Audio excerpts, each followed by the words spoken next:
Halo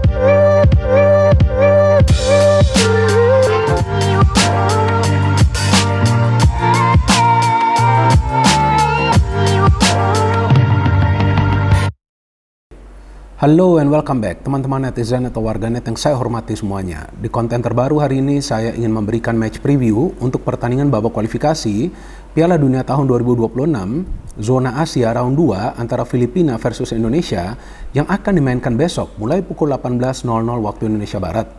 Seperti yang sama-sama kita ketahui teman-teman bahwa ini adalah pertandingan yang sangat penting bagi Indonesia karena di pertandingan pertama Indonesia kalah telak lawan Irak dengan skor 5-1. Apalagi untuk bisa lolos dari fase grup round 2 ini, Indonesia juga masih harus bersaing dengan Vietnam yang di pertandingan pertama mereka bisa menang di kandang Filipina dengan skor 0-2. Artinya untuk pertandingan besok sore, mau tidak mau kemenangan adalah harga mati bagi para pemain Indonesia. Nah, mungkin juga teman-teman bingung, apa ini yang saya taruh di atas meja? Nah, ini dia teman-teman, pilihan snack saya sambil nonton pertandingan dari Timnas Indonesia besok. Ini adalah snack bon cabe makaroni crispy level 15. Rasanya gurih, crispy banget, jadi tidak keras, dan rasa pedasnya juga khas bon cabe banget teman-teman. Nah, teman-teman bisa beli di e-commerce Kobe Official Store. Linknya sudah saya taruh di kolom deskripsi di bawah konten ini teman-teman. Nih, saya sambil makan dong ya. Enak banget ini.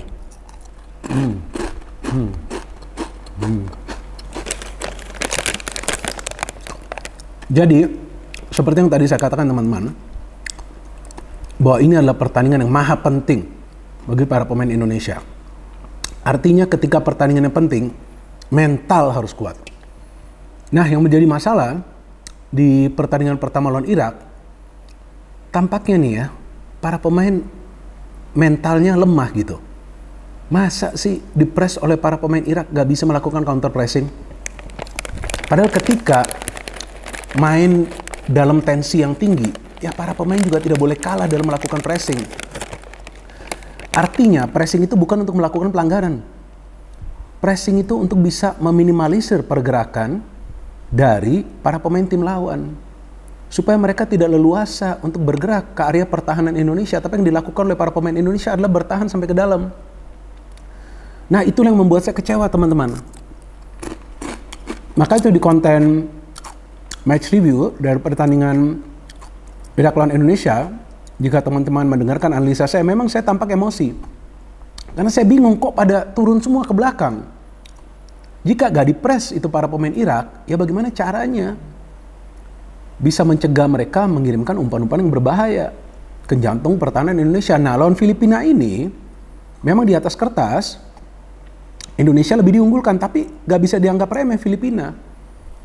Apalagi Indonesia datang ke Filipina setelah melakukan perjalanan jauh dari Irak. Ini tentu nih akan ada efek sekarang ke stamina para pemain.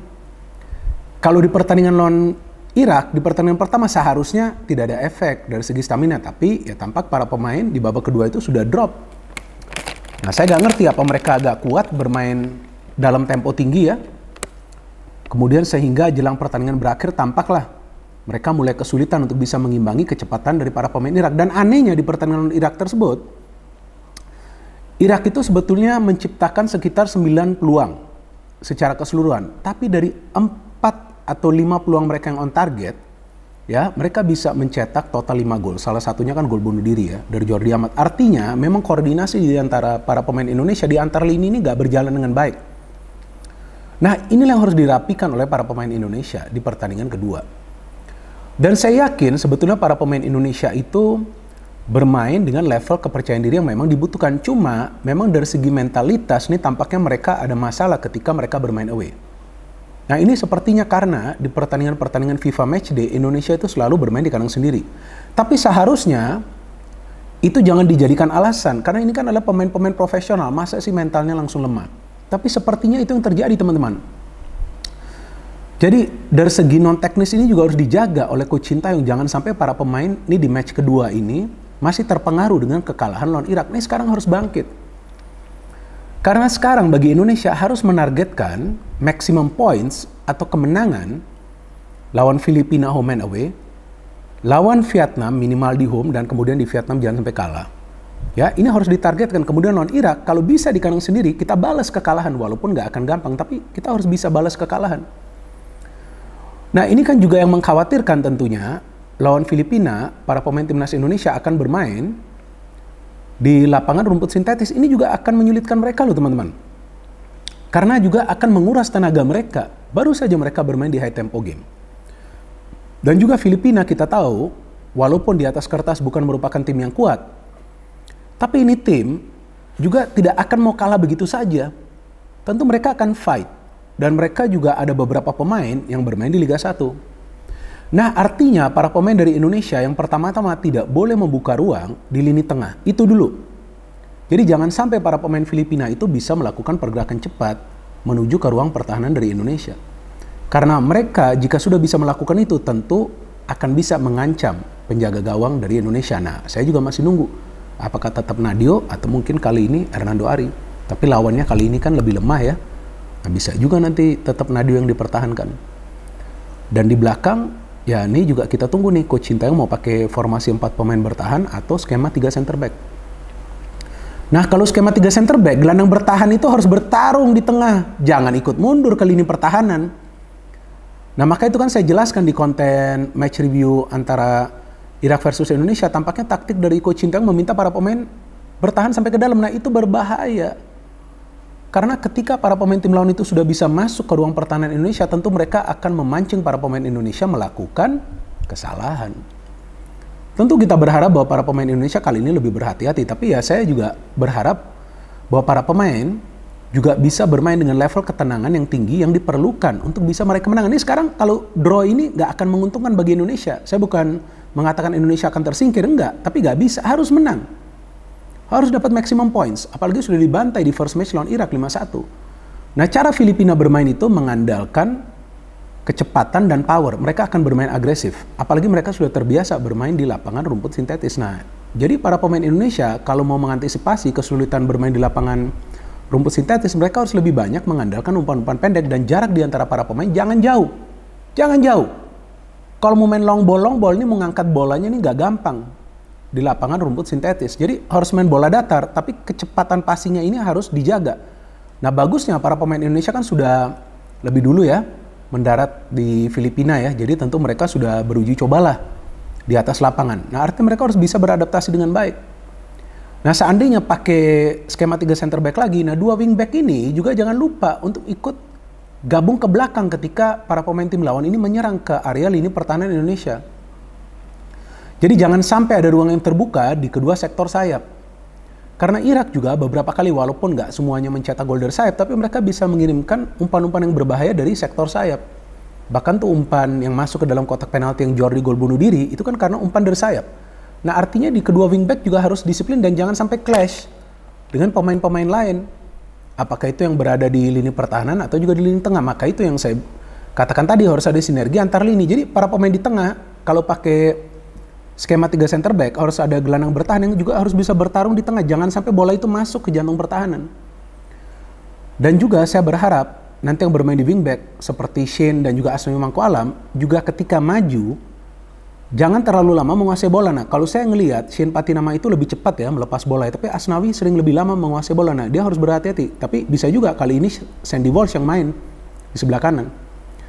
Di depan kabar buruknya Dimas Derajat cedera, ini yang saya baca beritanya, dan kemungkinan tidak akan turun. Tapi ya bagusnya ada Rafael Struijk. Nah, Rafael Struijk harus bisa bermain dengan kecepatan, karena para pemain Filipina kalau saya lihat di belakang ini kurang cepat walaupun mereka agresif. Jadi kecepatan dari Rafael Struijk, kemudian juga jika Ramadan Sananta diturunkan, mungkin juga kalau bisa Hoki Caraka diturunkan, saya pikir perlu targetman di Indonesia di depan. Jadi ketika bola masuk itu ke pertahanan dari Filipina, yang penting finishingnya harus bagus. Dan Ramadan Sananta dan Hoki ini adalah pemain-pemain yang rajin membuka ruang. Dan mereka juga punya kecepatan, fisik mereka juga kuat, mereka masih muda. Plus Rafael Struijk, gak ada salahnya saya pikir jika nanti ya Coach Sintayong menurunkan 3 pemain ini di depan. Ini kan hanya asumsi saya. Jadi dalam konten ini saya bukannya ingin memberikan saran kepada Coach Sintayong, enggak. Cuman saya hanya menjelaskan asumsi saya dan feeling saya. Dan juga analisa saya bahwa jika pemain-pemain ini diturunkan mungkin akan bisa memberikan Perbedaan bagi Indonesia tentunya ketika menyerang. Dan di tengah, nah sebetulnya Witan ini pemain yang kreatif juga sih teman-teman. Jika dia bisa bermain di tengah ya, dia bisa membantu kreativitas juga dari tengah, sehingga permainan Indonesia tidak akan terfokus hanya menyerang dari kedua sektor sayap. Tapi biar bagaimanapun, para pemain Indonesia harus bisa mengurangi jumlah kesalahan mereka. Karena jika mereka mengurangi jumlah kesalahan mereka, tentu para pemain Filipina akan semakin sulit untuk bisa menerobos ke jantung pertahanan Indonesia. Dan kuncinya bagi para pemain Indonesia, aliran bola itu harus jalan. Dan juga jangan sampai hanya berlari, menguras tenaga di lapangan rumput sintetis yang nantinya di babak kedua, stamina mereka akan menurun. Karena ini match kedua, mereka harus menjaga kondisi mereka. Dan mungkin jika Ricky Kambuaya dikasih kesempatan bermain lagi, ya Ricky juga harus bisa lepas kawalan dari para pemain tim lawan. Dan ya kuncinya jangan terlalu lama deh menguasai bola. Nah, jika untuk pertandingan pertama saya memberikan persentase 50-50, maka untuk pertandingan kedua dari Indonesia saya memberikan persentase 60% bagi Indonesia, 40% bagi Filipina. Bukannya saya overconfident, tapi saya punya feeling bahwa para pemain Indonesia akan bisa bangkit di second match ini. Dan feeling saya bahwa para pemain Indonesia akan bermain dengan kecepatan di pertandingan ini untuk bisa mengagetkan para pemain Filipina di menit-menit awal jalannya pertandingan. Karena yang Indonesia butuh di pertandingan ini bukan hasil imbang, tapi mereka butuh kemenangan. Kita support terus teman-teman Timnas Indonesia, dan kita harapkan Timnas Indonesia akan memberikan yang terbaik di pertandingan kedua mereka.